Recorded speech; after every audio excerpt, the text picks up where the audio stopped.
Hey friend, get ready with me for church, going to the evening service. So it's a bit more of like a chilled vibe, and also like when I do makeup for church, I keep it up here and like thin lips because I'm not trying to be in church and like the Lord is moving and I'm there like oh.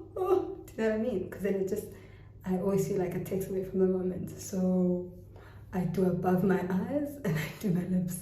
So it should be a quick one, but let's go. Also, like, I'll look at the camera, but also I must obviously look in the mirror to see what I'm doing, you know. But one thing I do want to talk about is the idea of virginity versus purity, because I think a lot of people have been kind of applauding me for, oh yay, purity. But actually, if you listen to my story, and if I'm being honest, I've not walked in purity, although I am a virgin, you know? Like, I was getting up, telling the Lord, Bana, yo dog, like, I'm out. Do you know what I mean? And even like the moments of temptation and the stuff, whatever, right? That would happen or whatever.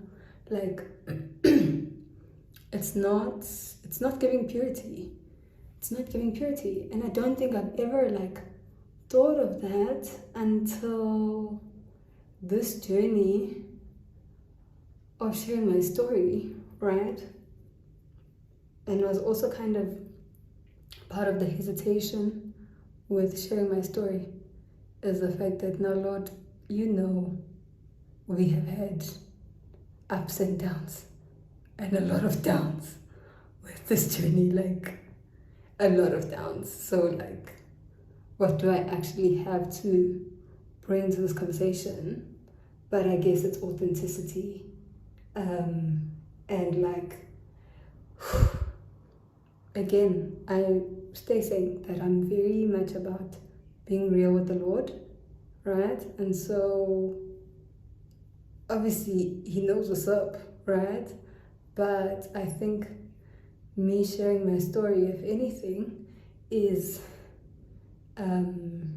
encouraging, I guess, a more real walk with the Lord for the girlies, well, the gents and the girlies who are within this walk, in terms of showing up authentically where you're at, being real with the Lord.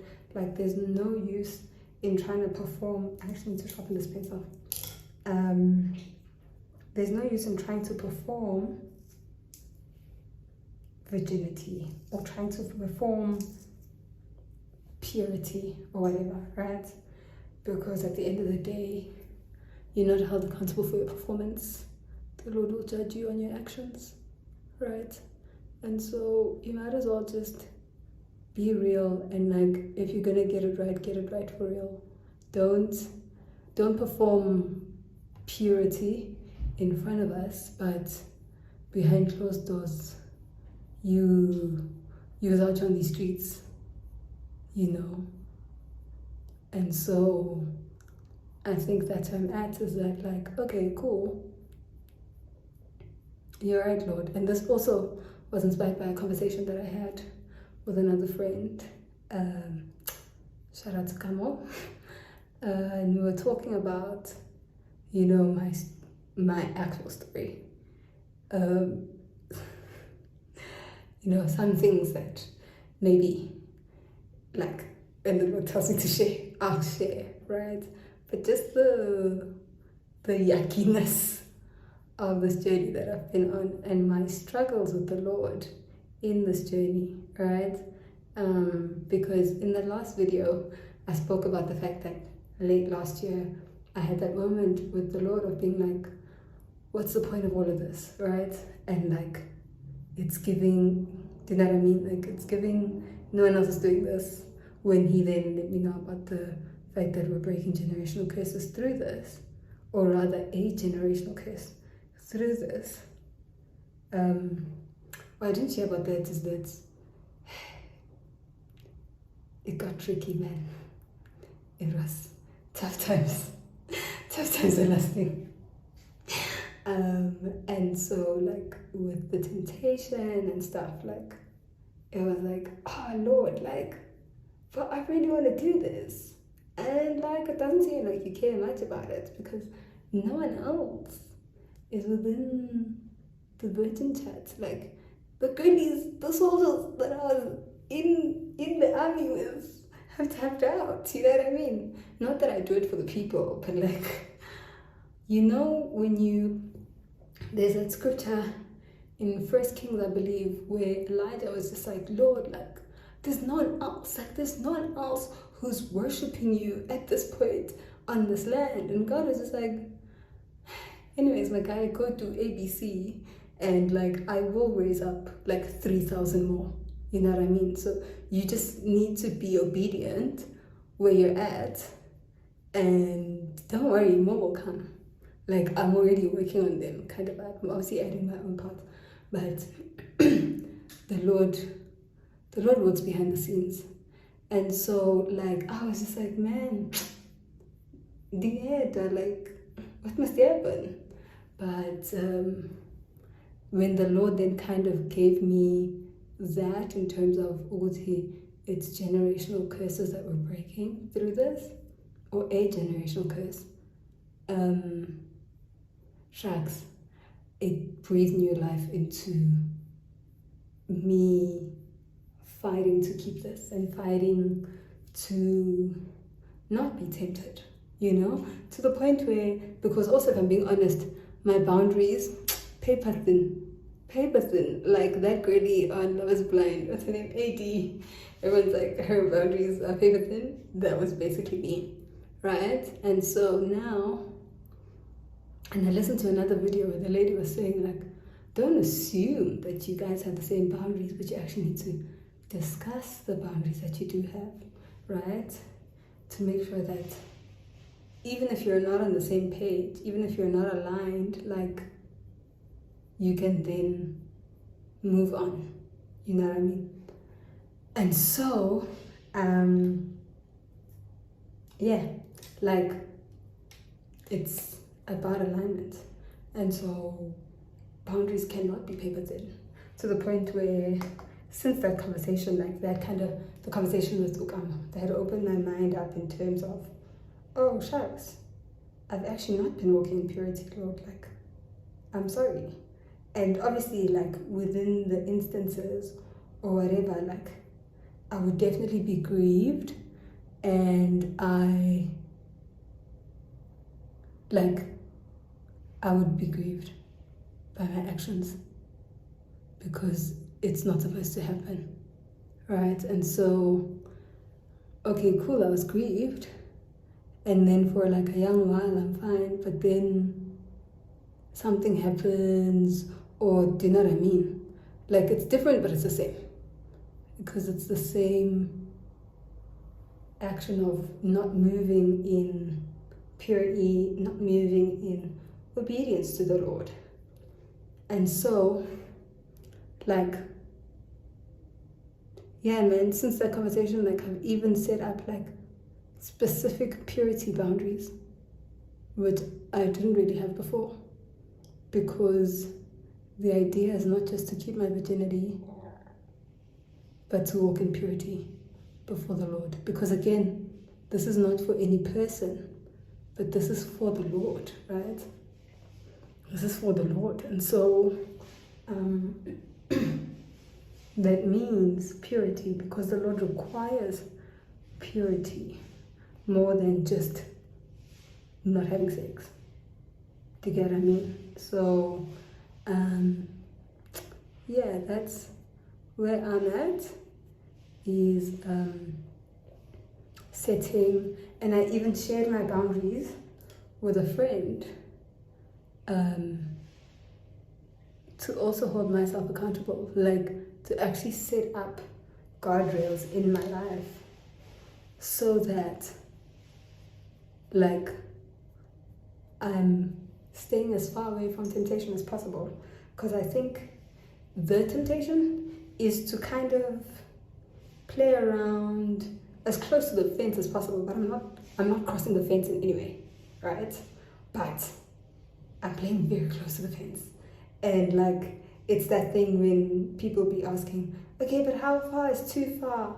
No, you're meant to stay as far away from that line as possible, so that if you, inverted commas, like stumble, you're not stumbling over the line, but you're just like, you're stumbling beyond where you would have liked to go, but it's still very far from the actual line. And not to say that you're planning for mishaps and you're planning to fall and you're planning to stumble. That's not at all what I'm saying. But what I am saying is we are human beings. And you know, sometimes you get carried away in a moment or whatever, right? And so if you can set yourself up for success in terms of like you getting carried away, it's still so far from the line that it's just like, okay, but we crossed my boundary, therefore no, right? But it's not a boundary that's so close to the line that now you're just like, shucks, like I fell into the line, like I fell into temptation or whatever, you know? So you kind of just need to think of ways to set yourself up for success as much as possible. And yeah, so that's where I'm at. Yeah, the idea is to be real with yourself, be real with the Lord, and set boundaries that, because you know yourself and you know how far or not far you finna go, right? Then you're just like, actually, nah, I know this. For someone else, that might not be a boundary, but for you, it's a boundary, and that's okay, because you need to set yourself up for success as much as possible. If this is a journey the Lord has called you on, okay, no, I'm joking. I take that back, because actually, technically, we're all supposed to walk this line, this journey. We're all meant to be on this journey of, if you're not married, what are you doing having sex? Is that your husband? Is that your wife? No? Okay. And actually, while we're here, in the Old Testament, right? When people got married, it wasn't a matter of umfundisi comes, a pastor comes, here's some premarital counseling. Do you take? Yes, no, I do. That isn't what marriage was. Marriage was you having sex with a person, right? And so, okay, we do the I do's, but in all honesty, your marriage is in you having sex. What's the terminology? You consummating your marriage. And so that means that if you've been having sex, you're going around entering into covenants with people that you do or don't know, right? And that's also something that must be discussed, because now, like spiritually, you're married to all these people, and soul ties are also a thing. And so, like, you have tied yourself to all these different people, and that's something you then need to break. That's something you need to pray for, because to all these people, we're just out here with the same kind of vibe, like, you know what I mean? And that obviously isn't good. That's not what the Lord designed sex for. Sex is to be had in the context of a union, a covenantal union between two people. And that's ideally the person that you actually stand at the altar and say I do to, and make vows to. Not a random stranger, or a girl or a boy that you're entertaining because you're bored, or, do you know what I mean? Like, yeah, there's like actual implications to having sex, and having sex with anyone. there's implications. Soul ties. Now you've like given pieces of your soul to all these different people, and obviously like no one is without redemption. Like the Lord can save. The Lord has got you. Okay, this one's not pigmented enough. The Lord has got you. The Lord can save you. The Lord can redeem your story. But you also need to like change your ways, dog. You know what I mean?